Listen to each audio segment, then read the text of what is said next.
Jesse Marsh's team did. They won, and they scored, and I think that's 3 straight clean sheets. God, that was a boring game. Yeah. Oh my God, it was awful. It's Footy Prime, Dubs and Craig. It's JC, of course. Jimmy's here, fresh off the call from last night. But yeah, at least you got paid for it, Jimmy. Jesus, we didn't get paid for watching that thing. No, listen, I've seen worse. But I think the biggest thing for me was just it felt like a Leaf game. Like, just no. Except Canada won. Yeah. Hey, they won. At least won last night. Hey, Wonga's here now as well. Hey, Wonga. Good morning. I had more fun at my colonoscopy than not my colostomy. Been watching that game last night. Is that allowed? Is that allowed to say? It was. Come on, man. Probing affair. Probing. It was probing. I don't know. It was that like 6 people in the stands? It's tough. It was a tough one to watch. Like I mean, if you're a Venezuelan living in the U.S., are you going to that game? Because I'm not. No, you're getting carted away. Yeah. Why wouldn't you? All the ice people. Oh, okay. Gotcha. Yeah. Because of the whole geopolitical nonsense. Sure. Yeah. Well, I feel like they already and associate ice, Canada with being cold. Just that, yeah. Oh, because it's cold, JC? Well, because like they're like, oh, here comes Canada, and they bring the ice. Wah, wah. Well, I mean, I think it's all very well playing these games in the States, but you do want to have a crowd. I don't care if it's partisan, Venezuelan, El Salvadorian, Honduran, Canadian. Just you need a crowd for the players. You know, you want them to be used to hostile environments. So I'm not blaming anything, but the fact of the matter was, Craig, as the occasion, it wasn't an occasion. And as a footballer, I can imagine it's very hard to get up for those games. It feels like we're in COVID all over again. We're talking about this, aren't we? Mm-hmm. Right? Mm-hmm. Oh, what's the point? Let's pipe in some crowd noise or something. Yeah, it's never quite the same, but you know, good thing that the game went ahead because there was some question marks around that. So they had 90 minutes and it was obviously worthwhile. It wasn't perfect, but sometimes it isn't. You just have to deal with the situations as they come to you. And the bottom line is they don't concede again.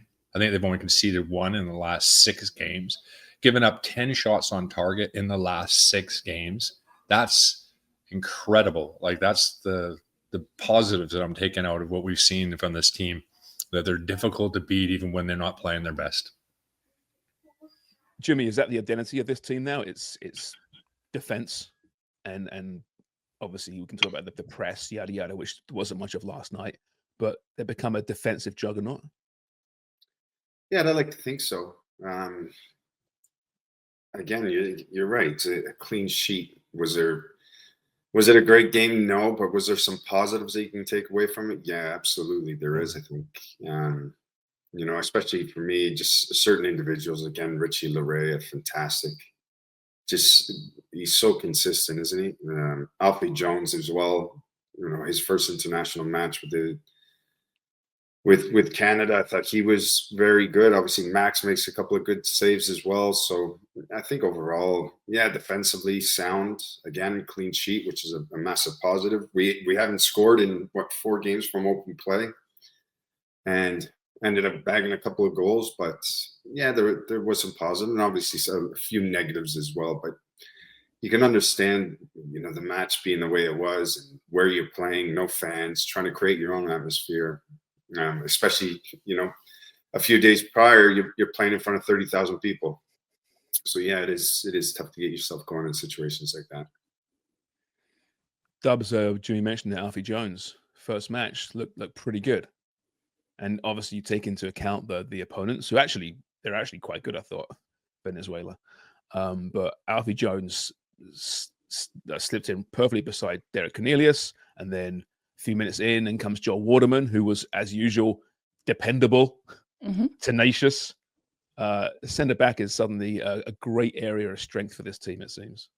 Yeah, and if you go back to Alfie Jones and how impressive he was, it was the way that he slotted in first next to DC and seemed to understand his teammates. Like he seemed to understand the task at hand and also the system that he's meant to play. I mean, I know that Jimmy, you mentioned a number of times in the pregame that at Middlesbrough, he plays for a coach that espouses a similar philosophy. So he's comfortable in that role, but it was his off the ball movements, it was his positioning, but it was also, he was impressive on the ball, which I think if you're playing at the top of the championship, you shouldn't be surprised at that. But still within that context, he's dropped in. I thought it looked like he'd been there for years and just was having an impressive performance for Canada at center back. But then it's to maintain that. So Derek Cornelius comes out just after the half-hour mark, and Joel Waterman's no slouch. I don't think we often give him enough credit for what he does for Canada coming on as a substitute or starting. I think that, you know, the ceiling for this team and the expectations for what that center back pairing needs to be, I think that he's not necessarily at that level, but he always comes in and he plays well for Canada. But then back to Alfie Jones, for him to continue to perform at the level that he did, despite the change around him, I think really bodes well against an opponent and conditions, as we've already mentioned, where it was changing game states and his level and his performance remained very, very high. So I think that Jesse Marsch is going to have a headache here. Moise Bambito, I don't know if he's going to be back in time. Derek Cornelius continues to be challenged by this niggling injury. I think he's going to be fine. But I think you look at your options all of a sudden, the depth that you have at the position, and I think that's excellent. And also how we related to Max Crepeau. I think Kreger, you mentioned how the resolve of the team and how good we have been defensively, but went to sleep a little bit with some substitutions made late in the game, where Chouanière in the back post, there's a free header. He's just kind of like got his arms around the opponent. He needs to jump there, do a little bit more to defend that. And then the shot where the center, like the back line is just carved wide open. Great first touch by the Venezuelan. I think I said Ecuador before. Sorry. By the Venezuelan attacker. Max makes a great reactionary save, and then the rebound goes off the post. I think there Canada can do better to keep that you know, their alertness, like just the way that they're engaged in the game, to keep that going all the way until 90 and then through stoppage time, so that no matter who's coming in, that collectively that defensive kind of standard remains really high. Craig Dubs mentions Chouanière there. It does seem to me that, having seen Eustáquio beside Kone for 2 straight games, I know Kone got the red card, we can talk about that, but it seems to me Jesse Marsch knows what his preferred central midfield partnership is. Now, it could change. I understand that. There's still a lot of club football between now and then for both these guys, actually. But it does seem to me that ideally, if they're both on form, it's going to be Kone and Eustáquio. Is that fair to say? Yeah, I think that's fair to say. Yeah. Both those players. I mean, he's got options, but I think in the center of midfield, I think those players have done very well. It's a little worrying about the amount of minutes he's getting at club level, Eustáquio, but it doesn't seem to waver as far as performances go with Canada, with lack of playing time for his club team. So I think that puts him in good stead too, because not all players can do that. Maybe certain players and you know, lack of club time, let's spin it and just say they're going to be fresh. They're going to have fresh legs. Yeah. Okay. Well, some players you want minutes, right? Because a goal scorer, a striker, I think you want minutes, especially because the touch and the confidence. mm-hmm. Is that more important than perhaps a central midfielder who knows what his job is, and it isn't necessarily about, you know, in that case, creating chances? Well, I don't know. I think that applies for guys up top too. I mean, we've seen players that do really well off the bench over in history of football that, you know, become super subs, and they can do it very well and efficiently, and other players can't. But generally speaking, yeah, you want to be playing and scoring goals and banging them in, and the confidence has to be, you know, it wants to be high. So that's, and I think that's the case for a Jonathan David type. I think we've seen that he needs to be in top form and scoring goals for him to be confident, even with their national team. Jimmy, you worried about Jonathan David? Forgetting the minutes right now, but he hasn't scored. I think it's I've got the stats somewhere. He hasn't scored in like 17 games, or it's 1 in 17 overall club and country. Yeah. At the moment, I mean, and he wasn't good yesterday. No, he wasn't. I still think he comes a little bit too deep, and I think maybe that's part of the reason that I think Estacio and Kone were a little bit too flat at times, which means there's a big space in front of them where Jonathan David looks to come in and try to take advantage of it. I've said it before, I think a lot of times too, when he gets deep and he gets on the ball and he wants to spring that attack, we have so much pace going forward. It's difficult to catch up after that. Once you play that 30, 40-yard ball forward and you got Buchanan breaking down the line, it is difficult to catch up with play. I would like to see him a little bit higher up, even those situations where, if Stecchio's coming back to get the ball, you push up Kone, and then that means that David's got to play a little bit higher now because he's come into that space.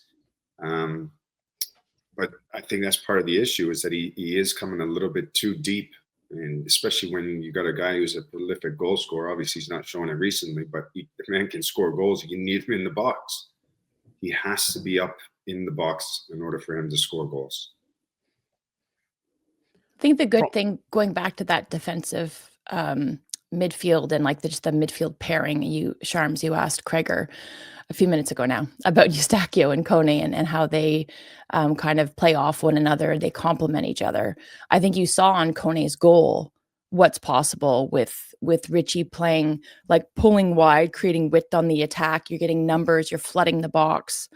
And then Kone is able to kind of ghost in to that penalty spot area. That is when it's working, when you have those two players where they've got different strengths. I think Kone now, you're seeing the kind of swagger come back to his game. You see the way that he can disguise the turns, and he's so silky when he makes moves and he drives into space and kind of progressing the ball, but then also how he can contribute to the attack.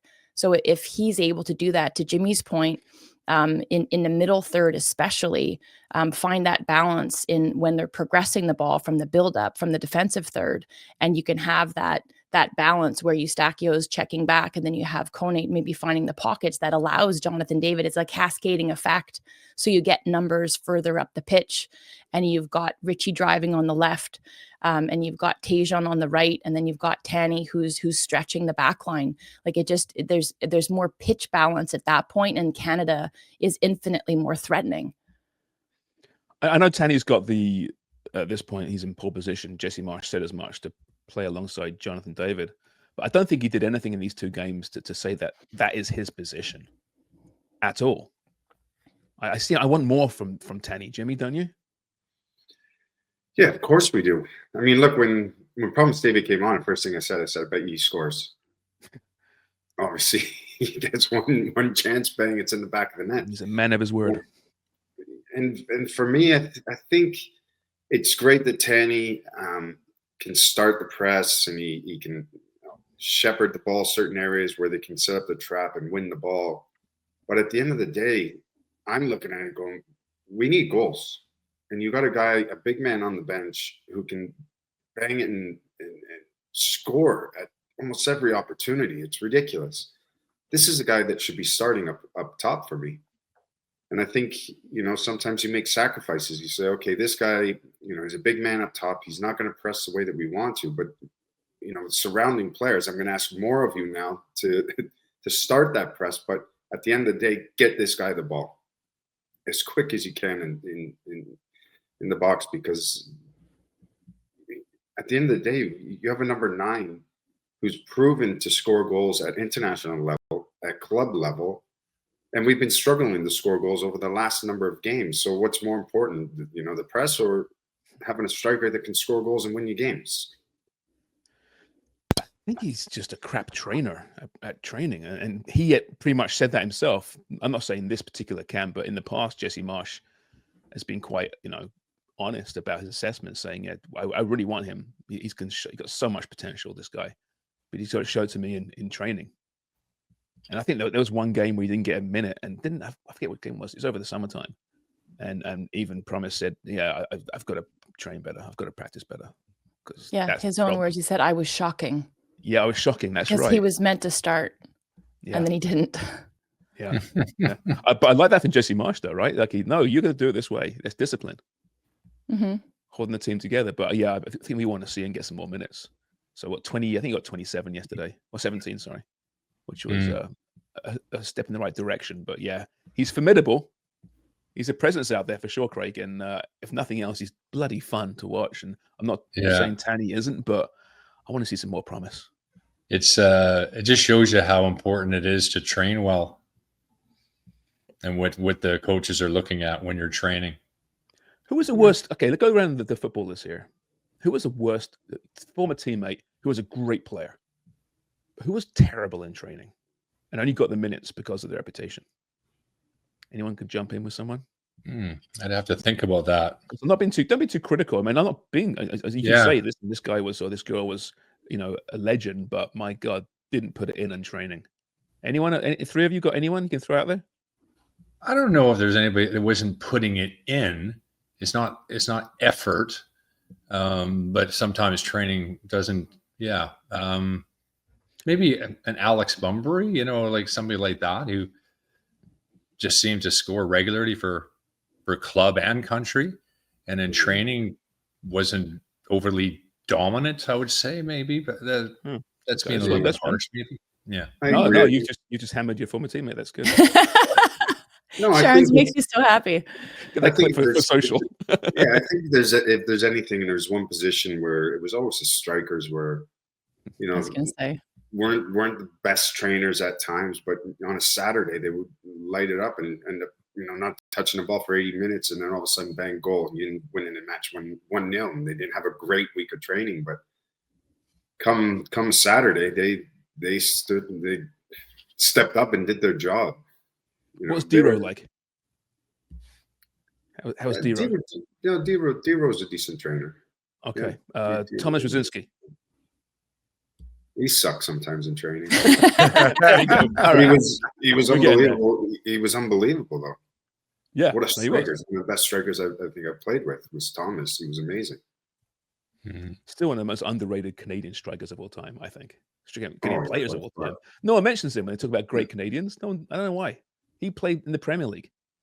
He played at Anderlecht, won a shitload of trophies. Probably one of the best, probably if not the best striker that we've ever had as a pure striker. He was an intelligent striker.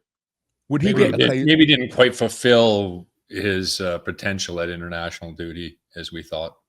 Didn't he get? I think he pissed off Holger, didn't he? At some point, I think Holger dropped him.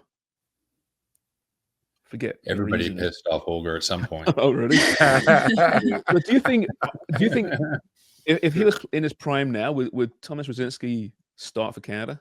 Yes. No hesitation. Yeah, 100%. That says it all. That's interesting. 100%. He was quick, intelligent. His movement was brilliant. He would be your starting striker. I think we got our thumbnail right there. Dubs, Sinky. Good trainer, bad trainer? No, great trainer. Charmaine Hooper. Phenomenal. Set the standard. Lang. Terrific. I mean, remember for the longest time, like especially in my era, a huge chunk of the time that I played with the national team, that was our professional setup. You couldn't take a day off. Yeah. But like football. That's a good point. I think about strikers as well. Like Jimmy makes a good point. Like it's the type of position where you could take a day off and like kind of coast in on your reputation and show up for the match when it mattered. And I played with people at college like that. I played with a woman named Kim Anguser. Get her the ball in the box, back to goal, facing goal, left foot, right foot, no angle, like central channel, and she'd fucking bury it. She's just one of those players, not particularly athletic, not quick, but had a sublime first touch and a hell of a shot. 2-footed player. Unbelievable. Who was Candace Rosinsky for you guys? Someone that was brilliant. Was she the one? Was she club football? Oh no, she was Nebraska. Nebraska. Okay. So Canadian. Who was that player that hasn't quite got the respect and love that she should have got? But within the team, there's no doubts about how good she was.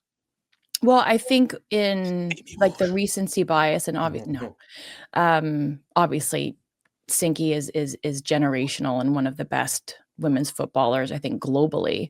I don't think she got the accolades when she should have during her career. Charmaine, really? Yeah. Sinky didn't get the accolades during her career? No. When she that that hat trick that she scored versus the US in the semifinals of the London Olympics, she wasn't nominated for the Ballon d'Or that year. Oh, was she not? Well, that is ridiculous. No. Okay, well, FIFA actually, We could back in those days, go down a rabbit hole. was but it like, FIFA then, or was it L'Equipe, the magazine? it's that did always Ballon d'Or? it's always the FFF. Right, France Football Federation. Mhm. Right, with L'Equipe. And Right. then the best 11 that was done with FIFA Right. Pro, and that came later. But within Canada, she was very much through her career. I think she was rated as she should have been as, you know, one of the greats. Yeah, but I mean, unless you were a women's football fan before that, Mm. you didn't really know about the team until the semifinals of the London Olympics. That's But anyway, true. I was just going to say Sharman Hooper. I think people know about her or starting to know about her even now, this next generation. But somebody like Silvana Bertini, oh my goodness, was she an impressive human being? Like a cop, she would stare you down. We were all scared of her on the pitch and off the pitch. And like that game in Concacaf qualifications that we won in 98 because the US weren't in it because they were going to be hosting in 99. When we beat Puerto Rico 21-0, she scored 9 goals. And she's not talked about enough. But anyway, I want to bring it back to the conversation. 21-0. Did you score? Jimmy, you're such a dick. You know the Did answer. you? I did not, and I played 90 minutes. How many No assists? assists. It's No so assists. embarrassing. You were the Set up ball a winner, couple. Dubs. Yeah, I You're won the winner. ball, you guys. Anyway, From a bunch of freaking So- children, apparently. yeah. Jimmy's point about promise, I don't disagree. I think it's such a great point to make that I think, you know, he might be poor in training or regardless, but he scores goals. But I think your earlier point, Jimmy, about being concerned about Jonathan David getting pulled too deep, I think what Jesse Marsh likes about Tani Oluwaseyi is all the work off the ball and how he leads the line, no matter who the opponent is. So I think he's thinking, if I put promise in and I lose that awareness, I lose that positioning, I lose that work rate and kind of the understanding of the system, then maybe Jonathan David has to do even more work out of possession. And so I think that's the reticence on his part, even though I completely agree with you that depending on the opponent, I think you're probably better served with having somebody like Promise up top and not scrapping the out of possession or leading the line on the press and all of your duties off the ball, but that you're willing to concede some of that in order to get the goal scoring. Yeah, that's a good point. I just don't want Tani to get this reputation as being a non-goal scoring striker. He's not there yet. He's still too young in his career. But you know, you get those guys who have decent careers, but non-goal. Your job is to score goals. Pretty much, you're playing that number 9 shirt, right? I think it's fair. How to about say. that goal though? Like Joel Waterman starts it from Max, same channel ball, just kind of dinked into Sigur, perfectly timed run. First time, whips that ball in, 2 touches, it's in the Great back of the ball. net. Yeah, it was nice. By the way, Kone's goal. I mean, listen, he's counting his lucky stars. I don't think it was going on goal, was it? He mishit it. He scuffed it. Yeah. First He touch hit was it, great. went in. Yeah. It's the last touch that's most important. Tell that to Tony. She would concur. Yeah. I'm a hard worker, though. I'm Let's- not a finisher, but my She God, does- I put the work in. She Somebody does the walked off the the ball box. work. Sharm's last touch to Tony is a pat on the head. Yeah. She really appreciates it. Good job. Sorry about that. That's Sharms, though, isn't it? In a nutshell. Hard worker just can't finish in the box. Yeah. 100%. Needs It's to my story of my penetrate life. more. You can't knock my work ethic, that's for sure. Shame on you, Amy. Shame on you with this group of misogynists. That's all I'm going to Yeah, say. that's right. I need to Great do offense. better. Meanwhile, I'm just looking for the last word. Yeah, of course you are. Like rack my brain But for don't- another fun. But the first coach that I played for the senior women's national team was Neil Turnbull, and I swear to God, he could not say penetrate more when he was coaching. And we would be like, "Oh my God!" Just one of those coaches. It was like every second word out of his mouth. Was it Jesus Christ. Brit? Was he from? Just trying to in my head trying to decide how he says penetrate. I think he coached at Dal, but he was from the prairies. Oh, he's Canadian, that Canadian through and through. Yeah. Okay. Wasn't like a Scotsman saying pin it to me. No. Okay. Say moistly. Say moist too. Moist. I can't wait till Moist Bombito comes back. Yeah. You know, that's for sure. There's the You just called him Moist Bombito. Yes.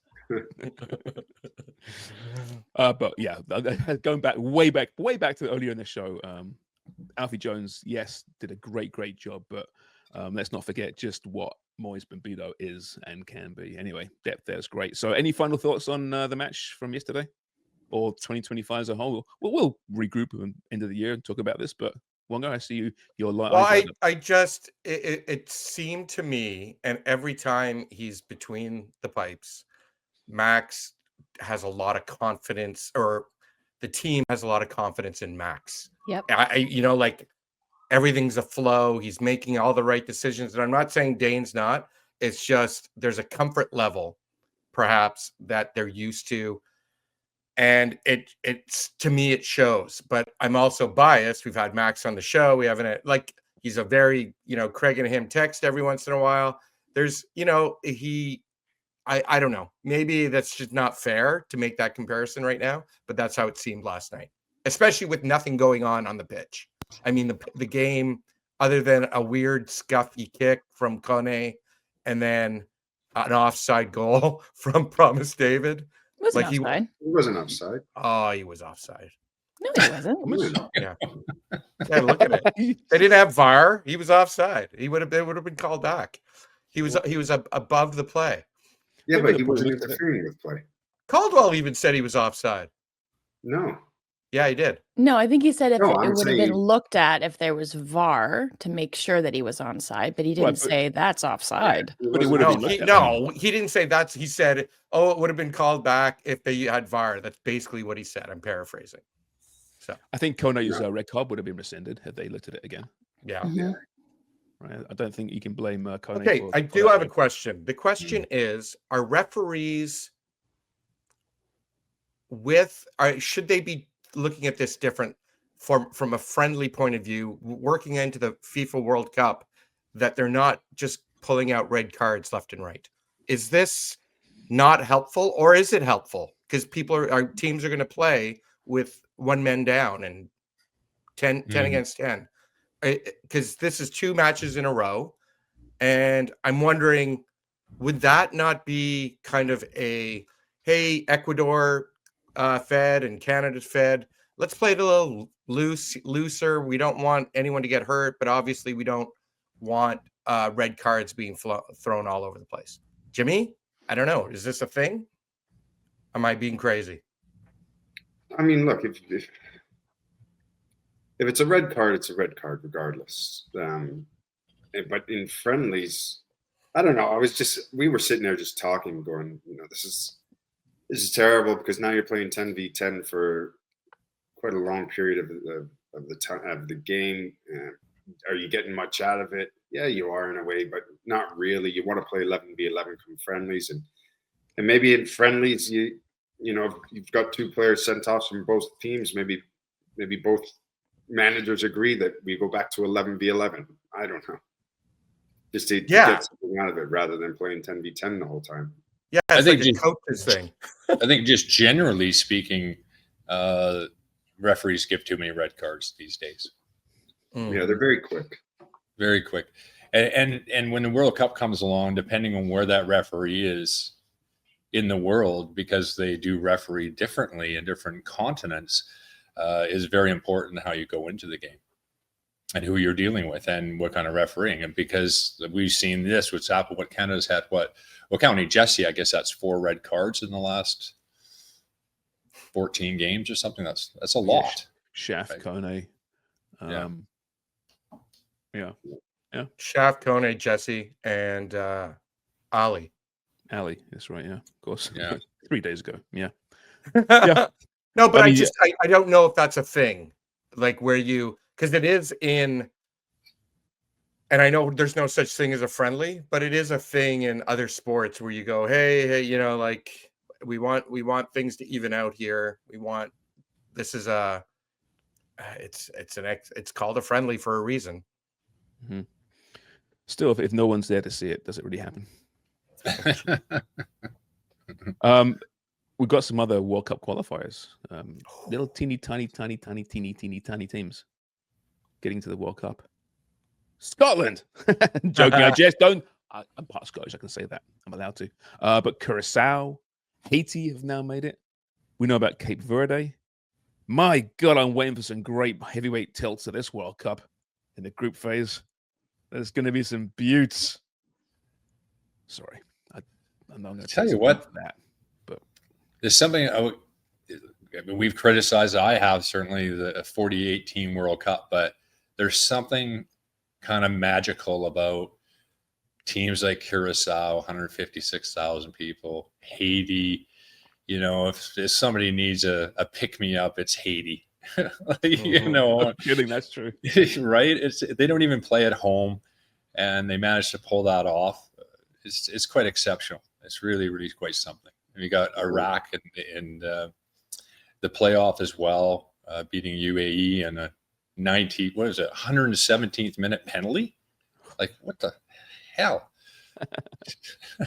Crazy yesterday, man. It was great drama. Like, and we sort of criticized World Cup qualifying because it seems to have lost its luster a little bit. But when push comes to shove, it's actually had some great excitement all over the world. But teams like Spain and Germany took them to the last game to guarantee their spots at the World Cup. Scotland, my God, Scotland, Jimmy, down 2-1, late, incredible match, and then 2-2. 2 goals and extra time, but the quality of the goals from Scott McTominay to Kieran Trippier, my God, what a match that was. I thought I was watching Brazil. Yeah. Hey, and it doesn't get any better. It was Tierney, not Trippier. Sorry, Kieran Trippier would be, of course. Yeah, right, man. Yeah, McLean. Kieran Tierney, sorry. From halfway. Jimmy's going to have a hard time, eh? Yeah. Like, he's got Ireland. This could be a great World Cup if Ireland gets there as well. Canada, yeah.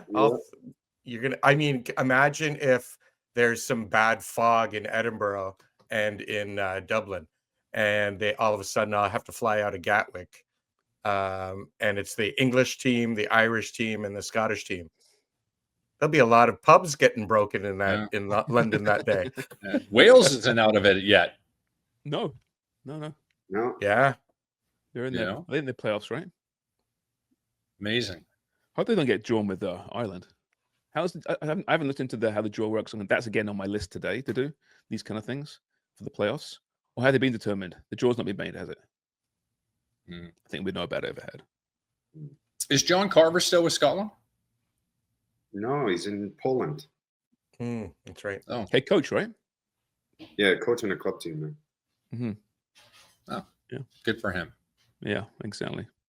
So yeah, it was fun. This World Cup qualifying. You're right. 2025 is done internationally. 2026 should be all right. Kind of look forward to that. But before then, of course, December 5th is going to be the World Cup draw, and we will obviously cover that in some depth. And then it gets real, right? When you know who Canada's facing in that group phase, you know the route to the final. That will be exciting. So December the 5th. I was looking forward to how much camera time Donald Trump gets that week. It's going to be fantastic. He hosted Ronaldo last night. Yeah, he did. And the top boy in Saudi, the guy with the checkered past. We'll get into that. That was something else. Checkered past. My God, times we live in. But yeah, seeing Ronaldo there, and apparently Trump was talking at the dinner and was saying how happy he was to have Ronaldo and how he introduced Ronaldo to his son Barron, who was a big Ronaldo fan apparently. Yeah. And now his son respects him more because he introduced him to Ronaldo. I can see Trump when they're drawing the balls out of the hat, just stopping it. No, I don't like that draw. Put it back in. No. But I wonder, he's got little small hands. Would he be able to grab a ball? Oh, that's why he could do it. His little hand could fit in there. Oh. Yeah. If he pulls out Iraq or something like that, he'll be just like, throw that back in there. I am Where's excited. Israel? about They're not there, Donald. Sorry. No, I am excited about all these CONCACAF teams, and I'm going to be cheering on CONCACAF. The only team in CONCACAF I will not cheer for, the United States. So I'm just saying that right now. Really? See, I have no allegiance to anyone in CONCACAF outside Canada. I hope they do poorly because I hate them. You hate who? CONCACAF. You hate Suriname. You hate Curacao. You hate Yes. Haiti. Yes. Yeah, Yes. I don't. Because of CONCACAF and the heartbreak and the frustration and anger CONCACAF's delivered over the years, right?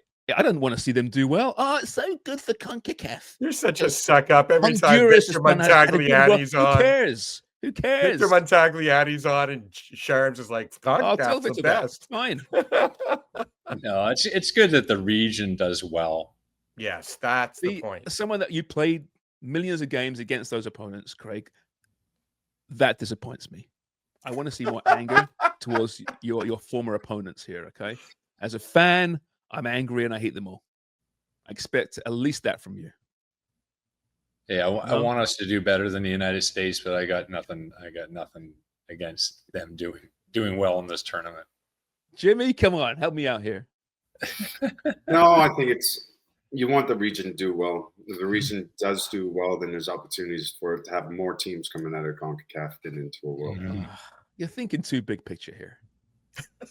Think about those matches in Honduras and Panama and how you've been screwed over the years and the theatrics and the embellishments and how you want to just why, God damn it, why are they doing this to us? And you want them to do well at a World Cup.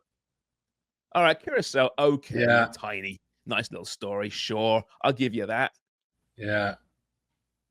When you get pelted I'm with with you, bags of urine, Sharms. Craig, and you want those fans to be happy? Hey, Sharms, Hey. I'm with you. Like, think about all these have countries, like Venezuela with their great government and way of life, and Haiti with all their great trinkets, etc. It's about time somebody took it to them. They have too easy for too long. Listen, I'll give you your I will. I'll give you that. They are nice stories, but do I want to see Honduras get through the playoffs? And then no. I remember freaking 8-1, don't you? Do you want Italy to make the World Cup? Italy? Yeah. Yeah, nothing against Italy. And I think the World Cup's better for them being there. That's how I feel about CONCACAF. Yeah, but Italy's never hated on you before. You never had an issue with Italy? What do you? On the Oh yes, sporting sphere? there's You've never been out on Surinamese. College Street with Dan? Yes, exactly. Other issues other than the bars closed? College? Now it's coming out. Yes, All right, that's not so- something I do. I don't know. I'm like Jimmy and Craig. I feel like it's better for the entire federation across the board if CONCACAF is doing well, more opportunity, more investment, and that will raise all boats. Of course. Right? Okay. Well, fair enough. All right. If you want to go that way, fine. I'm just disappointed in you all. That's all. I think your memories are short. That's all I'm saying. Now, we did forget Dubs left because she had another appointment, but we did forget to ask her. So please remind us about them trying to train how to look injured on the field.